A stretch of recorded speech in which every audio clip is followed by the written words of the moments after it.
Good morning, students. Today we start the new lesson, chapter 5.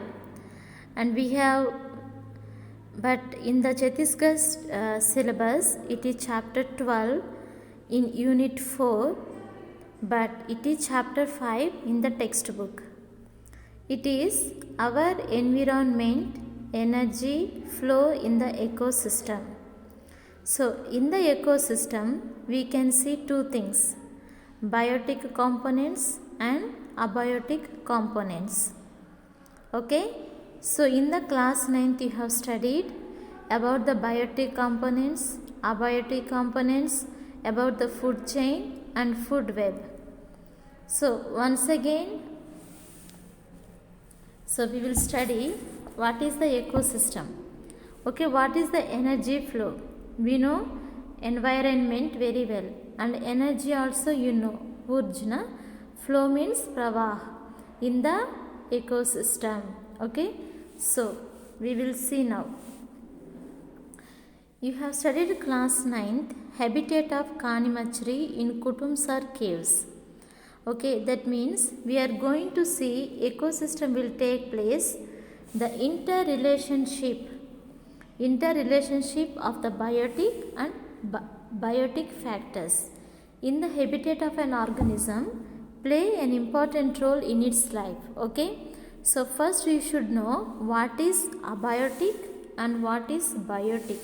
Okay, you remember always bio, bio means life. So biotic means living organisms. For examples, animals, plants, and animals, human beings, and everything is the biotic.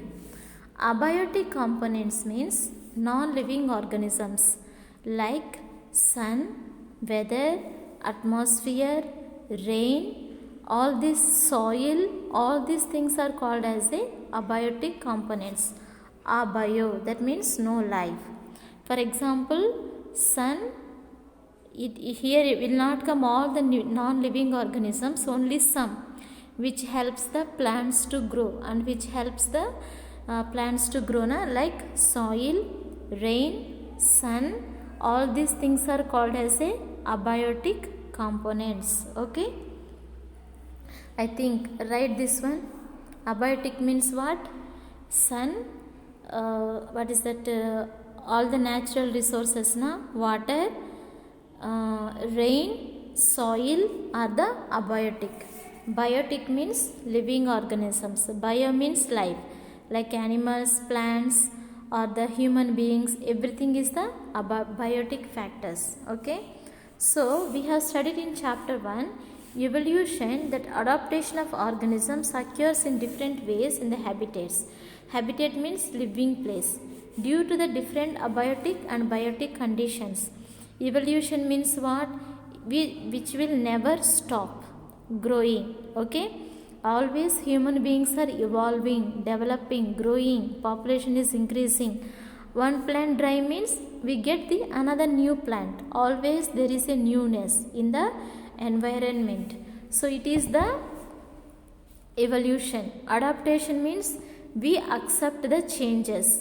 There are in the environment, there are so many changes are there. According to the changes we live. If it is raining means we adopt that rain, that means we hold the umbrella. And if there is winter means we wear the sweaters, adopting. When we go to the new place, for example you go to Tamil Nadu, there food, everything is different from Chhattisgarh. When you go there, you adopt the changes. For what? For the survival, to live. Okay, so there is a different biotic and abiotic conditions are there. Climatic changes are there. Abiotic means sun, sometimes sunny, sometimes more rainy, more windy, like that.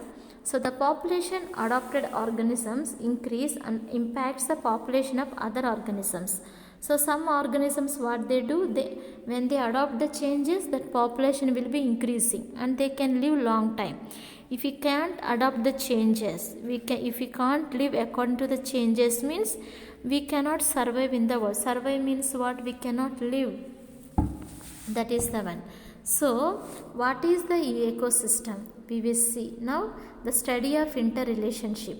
So here what did they do? Just they asked to select some place like this, and every day you observe this place. In this place you observe how many every day, how many ants are there, how much grass has grew, how many frogs are there, and inside the soil how many organisms are there. Every day it increases, na? That means, for example, here plants are there. So some other organisms come and depend on this, and these plants will be depending on the sun for the photosynthesis. It needs water, it depends on the water, and it needs also sometimes it needs soil to get the root. So there is a interrelationship. That means this plant will be depending upon the abiotic components. What are the abiotic components? Sun, moon, rain, or wind, soil, all these are the abiotic components. Okay, so all the biotic components, living organisms, they depend on this. And also rain also depend on the plants, because rain has to evaporate the water, that only we get the rain. Okay, plants has to evaporate the water. So there is an interrelationship between the biotic and abiotic components. So here we can see food chain and food web.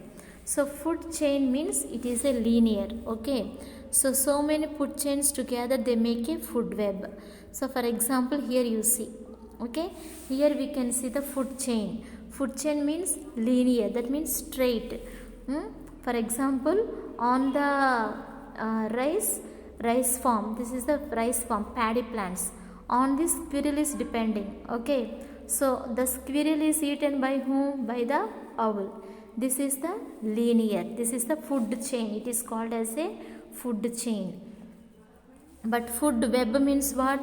So many food chains together is called as a food web. Now you see interrelationship between the biotic components.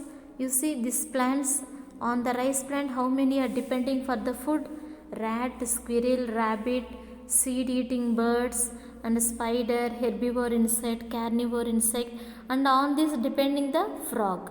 On frog, all these things who is depending? Snake is eating them. So like this is the interrelationship. Relationship matlab kya hai? Riste na, rista. Yes, relationship. So they have relationship, some interrelationship between all. So this is the ecosystem. Interrelationship between the biotic and abiotic components is called as a ecosystem. Okay, so that is the one. So here we see, so that is the one. Okay, so the next one. Okay, do you think organisms in the area have enough resources for their survival? In area, so many birds are there. There are 10 plants are there. On 10 plants, 100 birds came. If the 10 plants only are there, but 100 birds, can they get the food for their survival? No, they cannot get. Okay, so enough nutrient they can't get. All organisms in an area depend on each other and their environment for some basic needs like food, reproduction, and shelter. We can study this interrelationship of organisms and their environment on the basis of, now we study their interrelationship, okay, between that. And not only for eating, all the beings need shelter. They need the food to eat. Reproduction means they have to give birth to the new plants and new babies. And shelter, they need the habitat. That means living place they need, everybody. Okay, so that is the one. So here we study very clearly about this one. So meaning of an ecosystem. What is the ecosystem? We will study clearly here.